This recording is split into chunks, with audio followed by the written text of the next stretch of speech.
A verdade é que a época da Guerra Fria proporcionou alguns dos testes espaciais mais estranhos da história, porque naquela época o espaço ainda era um enigma e cada país tentava transformar qualquer descoberta em vantagem estratégica.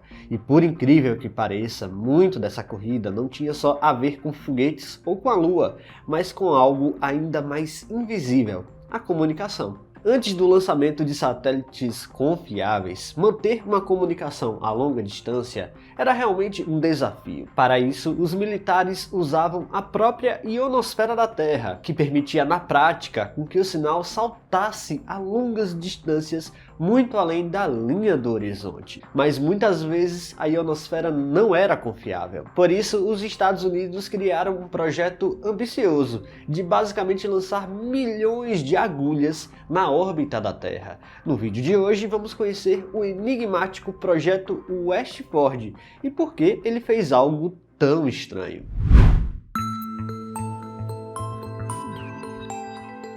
Mas antes de partirmos para o projeto em si, você precisa entender o que é de fato a ionosfera, porque sem ela, a comunicação de longas distâncias seria basicamente limitada. Em situações comuns, como uma rádio FM, o sinal viaja basicamente em linha reta. Isso significa que ele só alcança até onde a curvatura da Terra permite. Por mais potente que seja o transmissor, chega um ponto em que o planeta simplesmente se coloca no caminho. O terreno absorve o sinal, a linha divisada acaba e a transmissão morre bem ali. É por isso também que antenas geralmente são colocadas em lugares altos, como torres gigantes, montanhas e até morros. Quanto mais alto o sinal for emitido, mais longe ele chega antes da curvatura da Terra impedi-lo de seguir à frente. Afinal, o nosso planeta é redondo. Mesmo assim, esse alcance continua limitado, normalmente algumas dezenas ou centenas de quilômetros. O que é pouco se você precisa manter um contato com bases distantes, navios no oceano ou unidades espalhadas por todo um continente. A grande virada de página entra em cena quando falamos de ondas de rádio em certas frequências, principalmente as chamadas ondas curtas. Diferente do FM, essas ondas podem interagir com uma região muito específica da atmosfera, a ionosfera. Ela fica a centenas de quilômetros acima da superfície terrestre e funciona quase como um espelho natural, capaz de devolver parte dessas ondas de rádio para o solo. Mas por que existe uma camada assim lá em cima? Bom, basicamente porque o Sol está constantemente bombardeando a Terra com radiação. Essa radiação arranca elétrons de átomos e moléculas do ar, produzindo partículas carregadas, íons positivos e elétrons livres. O resultado é uma região cheia de cargas elétricas, e é exatamente essa presença de elétrons livres que permite a interação com ondas de rádio. Quando um transmissor envia um sinal em ondas curtas, ele pode subir rumo ao céu, alcançar a ionosfera e ser curvado de volta para baixo. Esse salto faz com que o sinal caia a centenas ou até milhares de quilômetros longe do transmissor. Em muitos casos, ele ainda pode repetir o processo, ricocheteando entre a Terra e a própria ionosfera, cruzando oceanos e conectando pontos extremamente distantes sem a necessidade de satélites. E aí vem a parte mais importante: a ionosfera não é uma camada fixa e constante. Ela é viva, dinâmica e extremamente variável. Durante o dia, com o Sol iluminando a atmosfera, a ionização aumenta e a estrutura muda. À noite, sem radiação solar direta, parte dessa ionização se desfaz, os elétrons se recombinam e as propriedades da ionosfera mudam completamente. Em ocasiões extremas, certas comunicações podem ficar instáveis demais para serem feitas. Agora imagine toda essa instabilidade durante o período da Guerra Fria, onde a comunicação não era luxo, era basicamente algo estratégico e muito essencial. Em outras palavras, a comunicação militar era basicamente algo que não podia ter falhas, e a ionosfera da Terra não era confiável ao ponto de não ter falhas. Sem a ionosfera, grande parte das comunicações por ondas curtas simplesmente não funcionaria como conhecemos. E o mais curioso é que isso não é tecnologia secreta. Qualquer rádio comum com ondas curtas consegue aproveitar esse feito.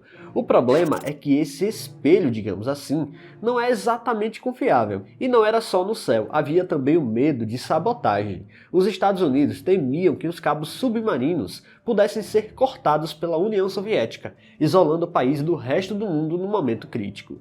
Foi nesse contexto que surgiu uma das ideias mais inusitadas da história espacial, o projeto Westford. Em vez de depender da ionosfera, a proposta era criar uma alternativa artificial no espaço, uma camada refletora feita pelo ser humano, capaz de servir como refletor de rádio permanente.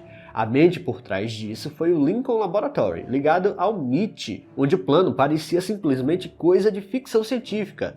Lançar nada mais nada menos que 480 milhões de agulhas de cobre no espaço, a altitudes de ordem de milhares de quilômetros acima da Terra. Essas agulhas formariam um anel ao redor do nosso planeta, projetado especificamente para refletir sinais de micro-ondas, permitindo comunicação de longas distâncias, mesmo quando a ionosfera real estivesse fraca, instável ou afetada por tempestades solares. E não eram agulhas aleatórias jogadas ao acaso.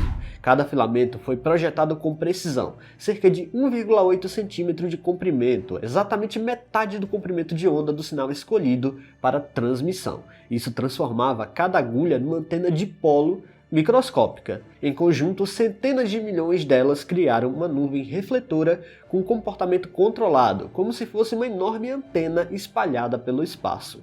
O primeiro lançamento ocorreu em 21 de outubro de 1961, mas falhou.